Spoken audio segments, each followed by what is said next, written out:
shows with business owners that puts them in front of a global audience. And in behind those shows is a whole range of things, from digital magazines to social media to blogging to email to lead generation, just a whole range of things. Welcome back to the Everyday Business Show. I'm your host, Tony Lontis, and this week we have another inspiring guest to chat to today. But before we do that, just a reminder, if you're watching this live on LinkedIn, Facebook, YouTube, Twitch, or Twitter, don't forget to give us a comment, reach out and say hi, and let us know you're there.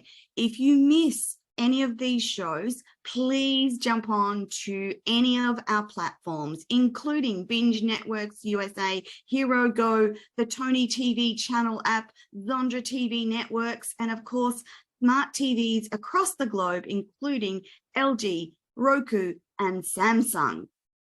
Now, we love to hear from you, so please reach out. A reminder too that anything we talk about in the show today, including our amazing guests, information and giveaways, please know that those will be attached in the notes that go with the show.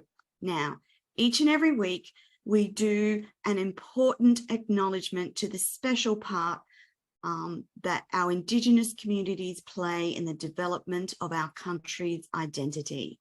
So today, I want to respectfully acknowledge the people of the Yugambeh language region, the traditional owners of the land on which we broadcast, and I want to pay my respects to the elders past, present, and emerging, and all Aboriginal and Torres Strait Islander peoples listening and watching today. Now, before I introduce you to Terry Tucker, here's what you need to know. Terry is a motivational speaker, an author, an international podcast guest on topics of mindset, motivation, and self-development. He is the founder of Motivational Check, LLC, and he's been a college basketball player, a marketing executive, a hospital administrator, a SWAT team hostage negotiator. How cool is that? A high school basketball coach and a business owner, motivational speaker, and most recently, a cancer warrior. He is the author of the book, Sustainable Excellence, 10 Principles to Leading Your Uncommon and Extraordinary Life, and the developer of the Sustainable Excellence membership. Terry is also featured in Authority, Thrive Global, and Human Capital Leadership magazines. Welcome to the show, Terry. Well, thank you, Tony. I'm really looking forward to talking with you today. I'm delighted you could take the time out of your busy day to connect with us on the show. First of all, I just want to tap on something that I find very interesting in your bio, and that is SWAT negotiator. Before we start, can you tell us a bit about that? Sure. Usually your next door neighbor is not a SWAT team hostage negotiator. So nope, that's correct. It's awesome. Yeah. Well, thank you. It was a lot of fun. I felt it was very productive, very good work trying to help other people. For those of you that don't know how SWAT is organized, there's usually two components to it. One is a tactical team and one are the negotiators. And the tactical team are the officers with all the toys and the guns and things like that. And the negotiators are the ones that, if we do our job, the tactical team doesn't get to use all their toys and things like that.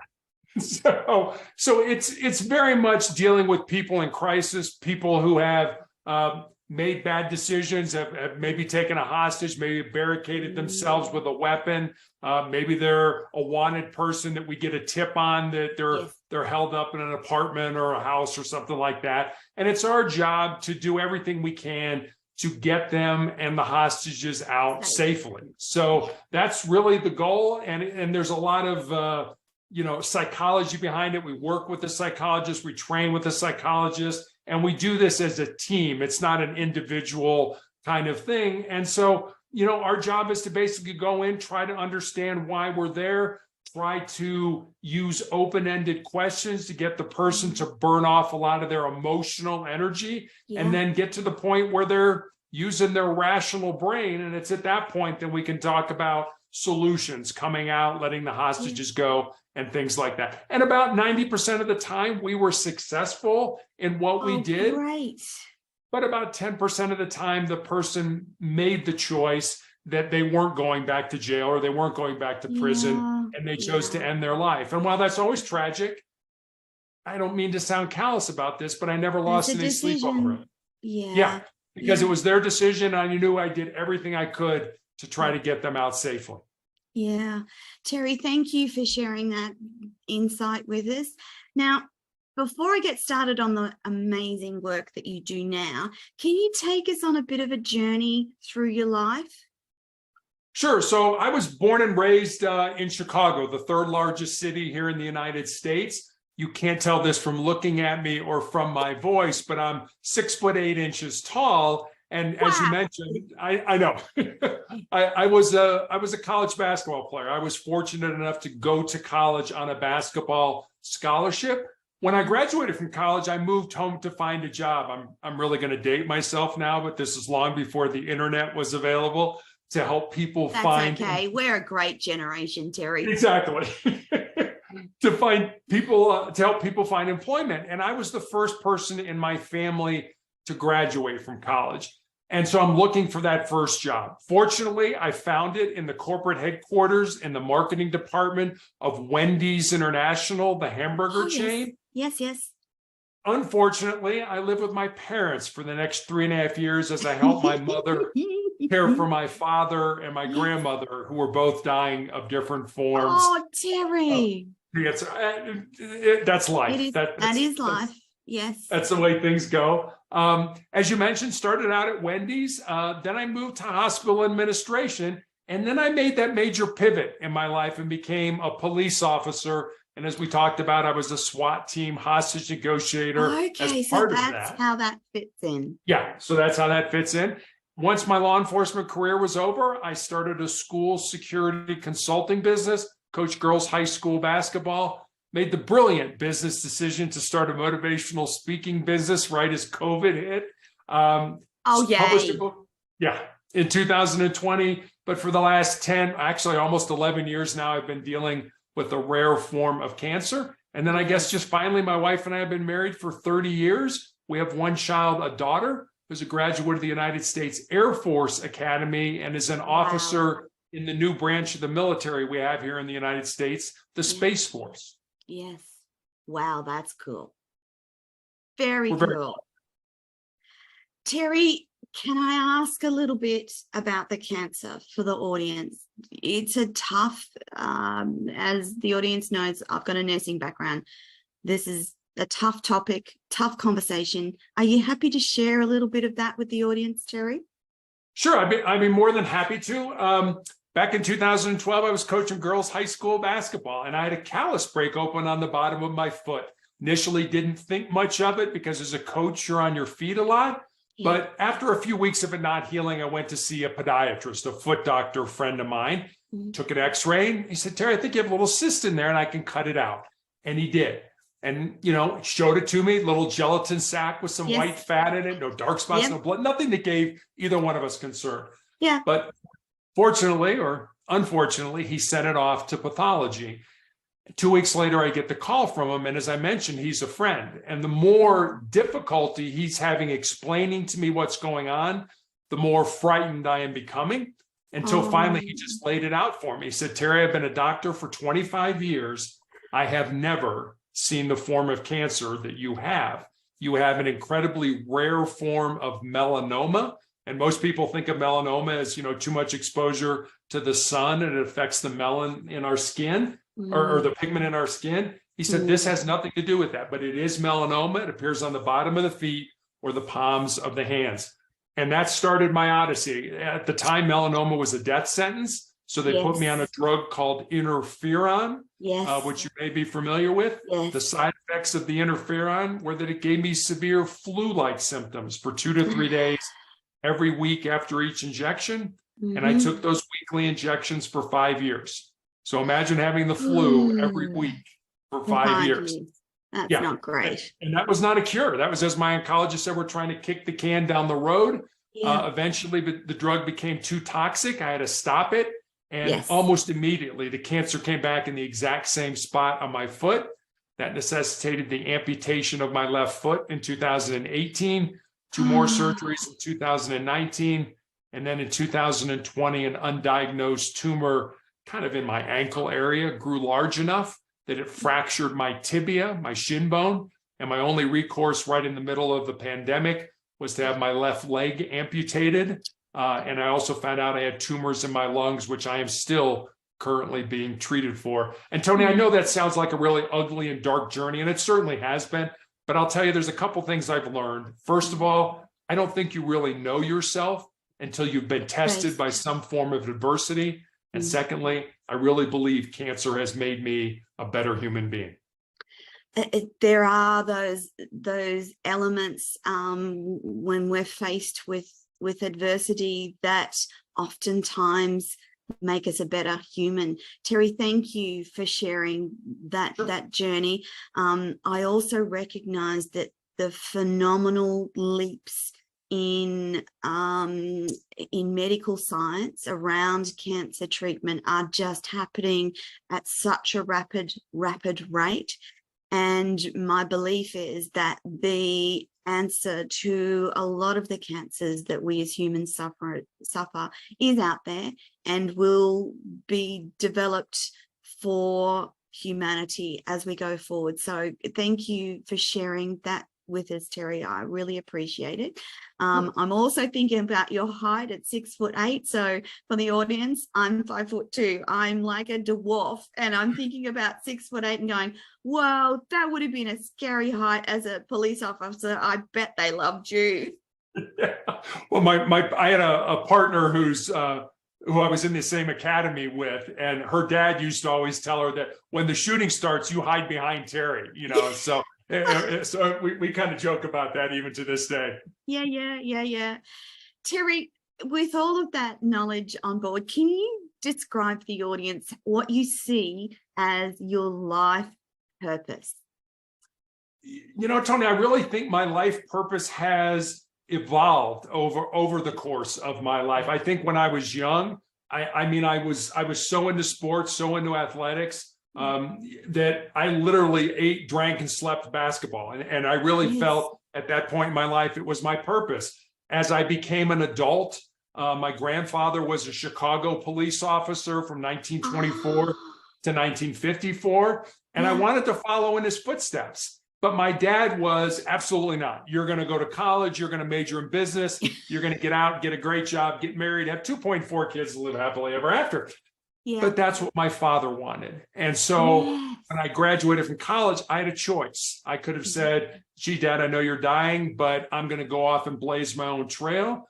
Or out of love and respect for you, I will do what you want me to do. So I ended up, my resume makes a little bit more sense now because I went into business because that's what my dad wanted me to do. And I sort of joke, I did what every good son did. I waited till my father passed away and I followed my own dreams. So I got into law enforcement kind of late in life, but I felt it was my passion, my purpose, my why, whatever you want to call it.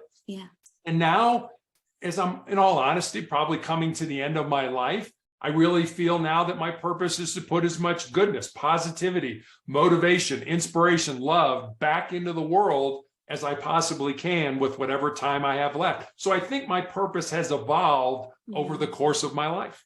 Yeah. Terry, of all those wonderful and diverse collection of roles you've done, what's your favorite? Oh, without a doubt, being a police officer. And I know that's not really a politically correct thing to say these days. So Terry, here's the thing. We need police officers. We need people who are passionate about law-abiding citizens and protecting law-abiding citizens. The world doesn't work so well without police officers. So I'm a little reluctant to pile on to a lot of the current thoughts around the policing establishment. And as you know, nurses and police have a pretty close association. I dealt with many of the finest police in my time in nursing. So I actually think that people need to stop and think, someone has to do that job. It's an incredibly thankless job. And I don't think that many police officers deserve the rhetoric that comes their way. And I don't think it's helpful as a society. I would agree with you. I think that people, if you get into that line of work to sort of, take names and kick butt, so to speak, as we used to say, you're in the wrong profession, because that's absolutely not why you should get in that business. Because eventually you're going to run across somebody that's bigger, stronger, and faster than you, and you're going to get hurt and you're going to get somebody else hurt. But if you go into that profession trying to make a difference, trying to make a positive impact on your community, then it's an entirely different story. And I think you always have to remember that I always used to use the example that, I might pull you over one night, for running a stop sign or for speeding. And for you, that may be the scariest thing that happens to you all year. For me, it's the second traffic stop of the night. So you have to understand that there are those fears. There is that intimidation factor, but you have to treat people like people. And, unfortunately, we have to do the ugly things that people don't want to know about. We have to arrest people. We have to fight people. We have to do things like that to keep the community safe. And we're willing to do that. We're willing to risk our lives. We're willing to get injured to do that. And if you understand that that's what it's about, and that I can't do it alone, I have to do it in conjunction with your help. It's a community policing effort. It's not the cops going out there and doing that. And if you realize that, then us working together gets a lot of things accomplished. Yeah. Terry, was Chicago, when I think of Chicago and police, I think it must be one of the tougher places to police. Did you feel that way? Well, unfortunately, I didn't get to police in Chicago. I policed in Cincinnati, Ohio. Oh, okay. Yep. Not as big a city as Chicago. Okay, but a good sized city. My grandfather was, like I said, he was a Chicago police officer here in the United States when Prohibition, when alcohol was outlawed in the United States. During the Great Depression. I didn't really know him. He died when I was young, but my grandmother lived until I was in college, and she used to tell me some of the stories about it. He was actually shot in the line of duty with his own gun, taking a homicide suspect back to the lockup. And that's another reason my father was apprehensive about me going into that line of work. He remembered, my dad was an infant, but he remembered the stories my grandmother told of that knock on the door of, Mrs. Tucker, grab your son. Come with us, your husband's been shot. And let's face it, trauma medicine in 1933, when my grandfather got shot, is a whole lot different than trauma medicine in 2023. So there were a lot of reasons my dad didn't want me to do this. Yeah. Terry, I want to just go briefly back to this this cancer battle of yours. It's about 10 years now that you've been you're still alive, you're still doing what you do, you're still being a wonderful, gorgeous human being. I just wanted for you to share with the audience how you make it through some of those tougher times, and how you prepare yourself and your family for those conversations around death and dying. Yeah, I talk about what really has gotten me through this, and I know we're probably going to talk about the 4 truths here in a minute, but the other thing that I think has gotten me through this is what I call my 3 Fs, and those stand for faith, family, and friends. I've always had a very strong belief, very strong faith in God. When I was on interferon for those 5 years, I always say there's a big difference between living and not dying. And I felt like I was in that not dying phase, that I really wasn't living. I was just trying to hang on day to day. And there got to a point where I was really like, okay, God, this isn't living, please just take me, get me out of here. But he didn't. But he did give me the strength, I believe, to continue to move forward. So the faith, that's the faith aspect. The family aspect, I said, it's my wife and daughter. And I remember when I had my leg amputated, my doctor wanted to put me on chemotherapy. And I looked at him and I said, is it going to save my life? And he kind of shook his head and said, no, but it'll probably buy you some more time. And I was 8 years into this fight. And I was like, well, if the outcome's going to be the same, I'm not sure I want to go through this, but I'll go home and talk to my family. And this really is kind of a funny story. It did happen this way. Yes, go. So I go in, and I start telling my wife and daughter about what's going on. My daughter's immediately, all right, we need a family meeting. I'm like, family meeting? There's 3 of us. It's not like we got a board here or something like that, So we end up sitting around the kitchen table and individually talking about how we feel about me having chemotherapy. And then when that's finished, my daughter's like, all right, let's take a vote. How many people want dad to have chemotherapy? And my wife and daughter raised their hand. I'm like, wait a minute, am I getting outvoted for something that I don't want to do? But I remember back when I was in the police academy, and our defensive tactics used to have us bring a photograph of the people we love the most to class. And as we were learning to defend ourselves, we were to look at that photograph because he reasoned you will fight harder for the people you love than you will fight for yourself. So I ended up taking chemotherapy, not because I wanted to, but because I love my family more than I love myself. And in hindsight, it was the correct thing to do. It was a bridge that got me to the trial drug that I'm on now. Yes. And then I guess the last F is friends. And I think when you get a chronic or a terminal illness, you realize who are really going to be in the foxhole with you, the people that are going to be there for you. And I was actually kind of surprised. People that I thought would be there for me weren't. And people that I thought would never be there. Yeah, exactly. All of a sudden are there for me and are there for me all the time. So, count on your friends, but at the same time, don't count out the people that you don't think are going to be there for you because they just might surprise you. Terry, just reflecting on your journey with cancer and understanding from that nursing medical perspective, I'm so glad that in this day and age, we get to have those conversations and you get the choice. So back when I was nursing, it was just you did what the doctors suggested, and that was often chemo, and chemo is not fun. It is not a pleasant process, and I'm really glad to hear that you could have those conversations with your family. And with your permission, I just before we go on to what you do now, which is incredibly important, on that last tough process, have you talked to the family about what your passing and what that might look like and what your wishes are in or around that time? I have. Actually, I've planned my funeral. When I had my leg amputated, I went with my wife to the mortuary, to the cemetery, and to the church, and I planned my funeral because I've been there when you invest so much time, so much energy into someone dying. I mean, it's a process. And when somebody dies, you're exhausted. And now oh my gosh, I got to go to the funeral home and, arrange those services. And I've got to go to the church and arrange that service. And I got to go to the cemetery and, buy a plot or, a mausoleum or whatever you end up just doing. And it's exhausting.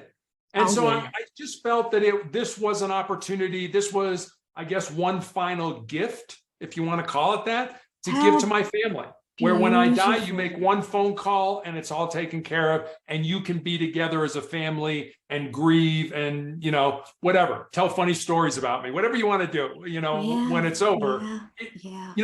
We all are going to die, but we're not all really going to live. And, that's the great thing about death. We all get it once. Dying with dignity and dying in the way that is, almost transformative. So I've recently had the same conversations with my husband and kids, and I'm like, do not have a funeral. I just want to be cremated. I want you to go to a restaurant. I want to have the best meal you've ever had and tell funny stories. I want a celebration. I actually think that getting through life is a celebration, Terry. And for you particularly, and all the adversity that you've worked through, it should be a celebration of Terry. That should be uplifting and transformative for all of those amazing people in and around you.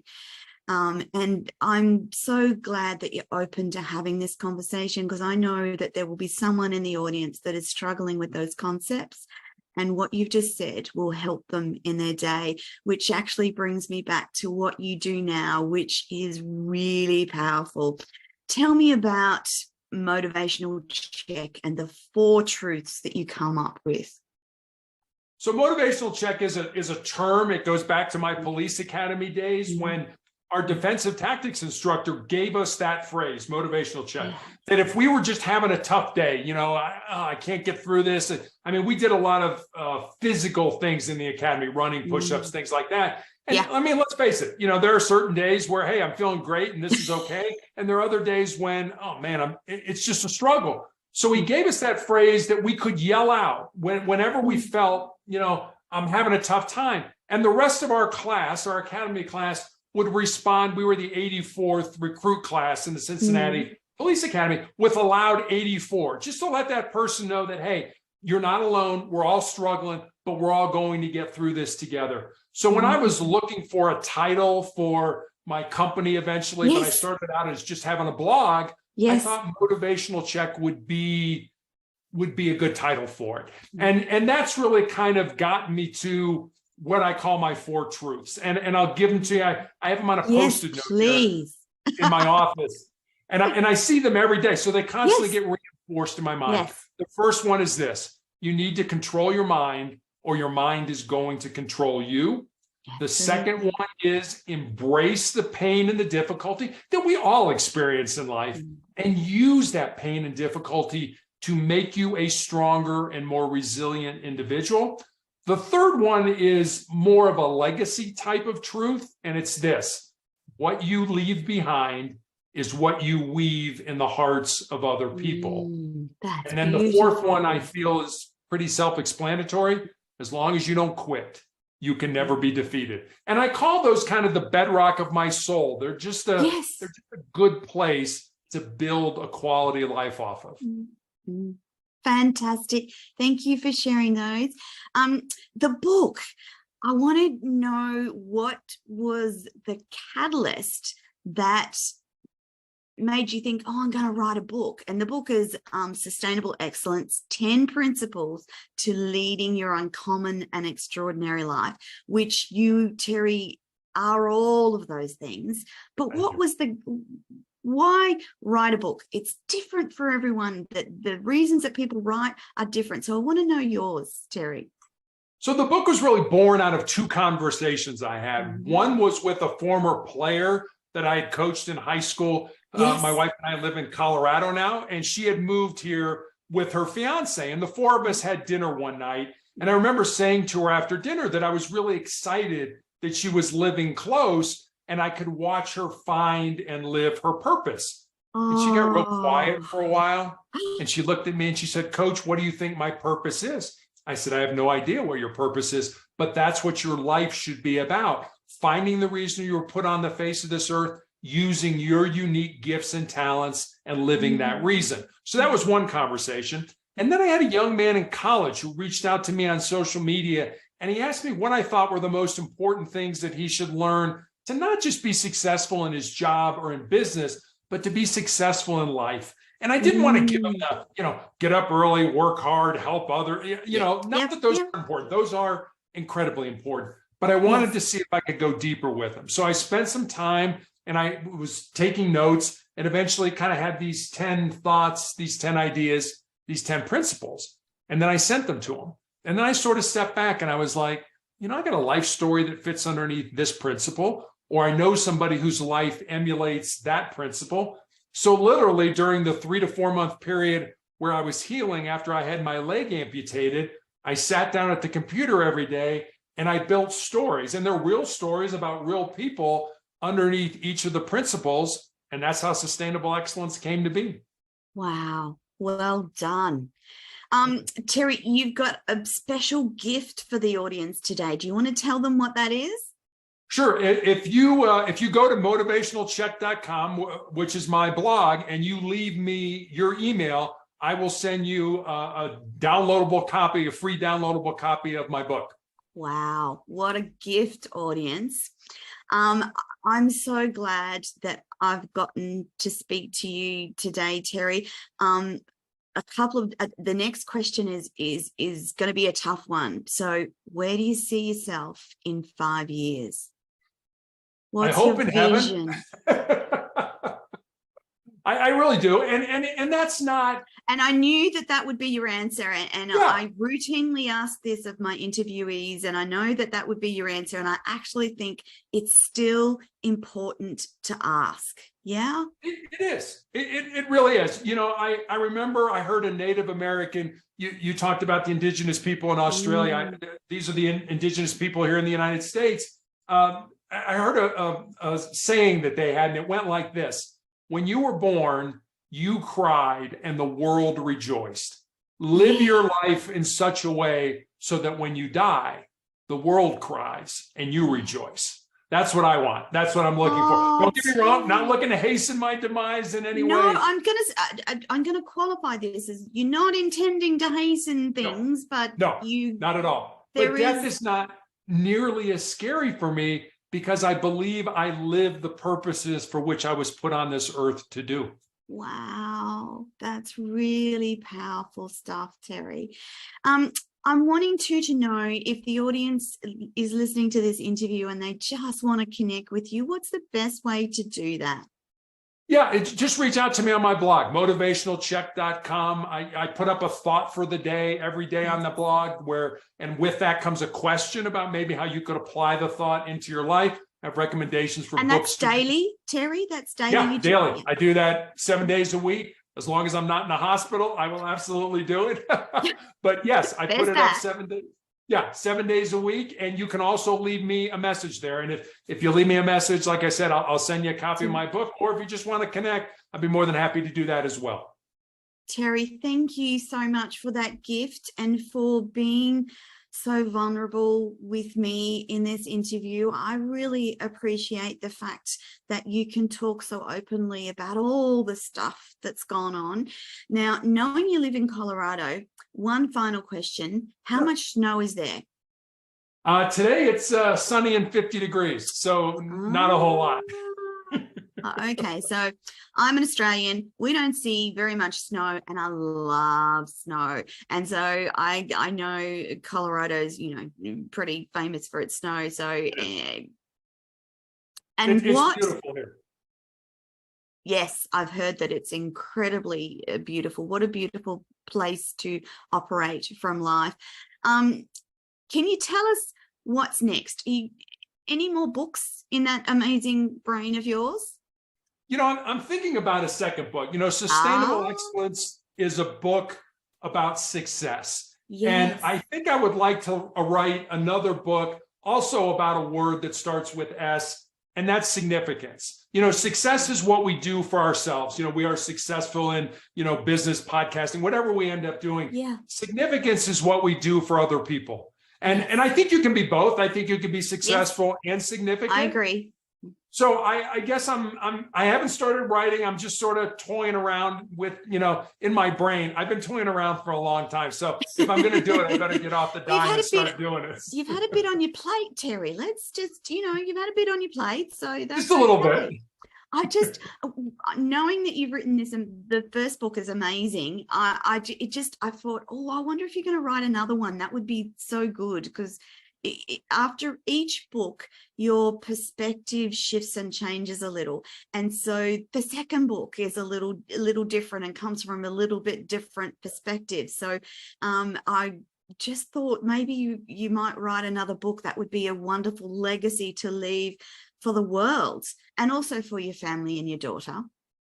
It is. And I have written other things. I actually, when I was a police officer, I used to write letters to my daughter, if the unthinkable would happen, just, here are things I want for you. Here are things that I remember growing up, things like that. And I thought about publishing it, but I actually gave it to her for Christmas. It's probably been finished for 20 years, but it was, it's your book. You decide if you want to just keep it for yourself. Oh gosh, that's great.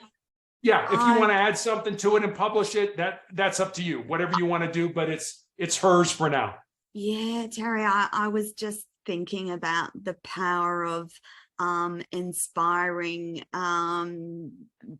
There's a whole range of things in there. There's the father-daughter relationship. There's the policing component. There's the, that would be a powerful book if your daughter ever decided to write her perspective in receiving those letters and how important they were in her life.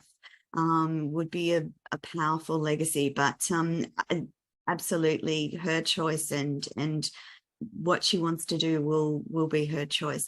So she's enjoying what she does now, Terry, I'm assuming.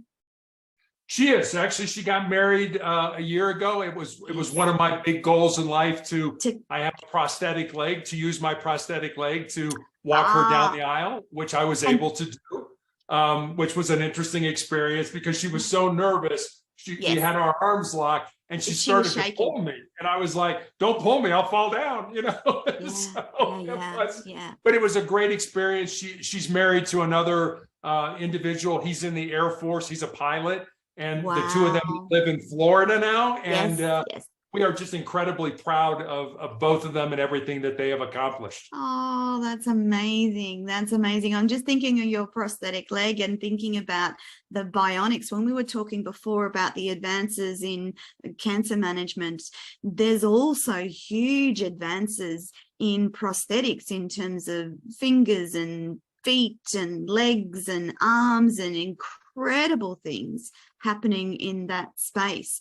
Which is great, again, for humanity, isn't it? It really is. I mean, my leg is really kind of amazing. It has a microprocessor built into the knee. I plug it in at night. It has a gyroscope in the calf, so it knows whether I'm in front of it or whether I'm behind it, and it reacts accordingly. I can use my phone to set it to, if I want to ride an exercise bike or if I want to play golf, it has different settings. Yeah, it's an incredible piece of equipment. Incredible. See, like my always seeing the positive side of life, I'm like, wow, if you had to have your leg amputated, what a great gift to be able to play with effectively, but that enables you to move around, Terry. What a gift. Oh, it's I mean, I'm 6'8", and you can imagine how tough. My wife's 5'5", so when she puts it up next to her, it kind of comes up to her shoulder. We kind of laugh at it sometimes, but it's an amazing piece of equipment, and I feel very fortunate to have it. Oh, amazing, Terry. Look, thank you so much for coming on the show today. I'm incredibly grateful for your time, incredibly gracious for what you've imparted to the audience today. And I just want to say in finals, thank you so much for reaching out. Thank you so much for coming on the show. I encourage the audience to just reach out and say hi to Terry. He's got such a wealth of knowledge and understanding in that amazing head of his. And I want to wish you all the very best for the future. I hope we get to talk again. I hope we get to talk about the next book. That would be amazing. But for us today, we're out of time, unfortunately. Terry Tucker, thank you for coming on the Everyday Business Show. We wish you all the best, and hope that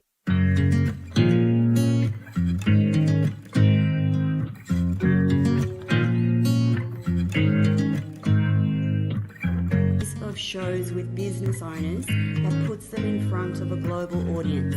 And in behind those shows is a whole range of things, from digital magazines to social media to blogging to email to lead generation, just a whole range of things.